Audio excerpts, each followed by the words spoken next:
ప్రస్తుతానికి అయితే మాకు ఇస్తానని కూడా ఏం అమలు చేయలేదు. బీసీలకి ఏమో 50 సంవత్సరాలకి పెన్షన్ ఇస్తానన్నాడు. అది దానికి అతగతి కింద ఎడుతుంది. అడిగినా నాయకులు ఎవరు పట్టించుకోవట్లేదండి. హామీలు బోల్ హామీలు ఇచ్చారు. పవన్ కళ్యాణ్ గారు కూడా ఫస్ట్ లో ఊపిపోయాడు. ఆయన ఏమి సైలెంట్ అయిపోయాడు. సైలెంట్ చేసేయారు అందరూ అవన్నీ. అంతే కార్యక్రమం నాయకులు అలాగ ఉంటుంది. ఇంకా ఎక్కిదాకానే ఎక్కిన తర్వాత ఇంకా వాళ్ళ ఇష్టం. 5 సంవత్సరాలకి మళ్ళీ ఆడిని అడుగు లేడు. ఆడి దగ్గరికి వెళ్తే అరికోలేడు తన్ని అతడు.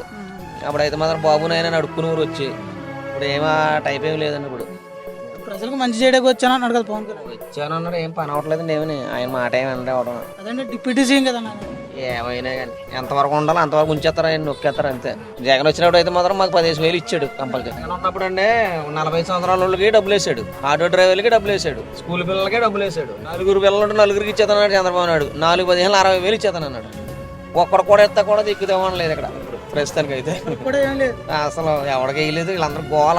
ఆ జగన్ గడ ఉన్నప్పుడే బెటరు. వీడంతా మొత్తం సర్వనాశనం చేస్తున్నాడు. స్కూల్ పిల్లల్ని చాలా అన్యాయం చేస్తున్నాడు అని చెప్పేసి నానా గత్తరగా మాట్లాడుకుంటున్నారు.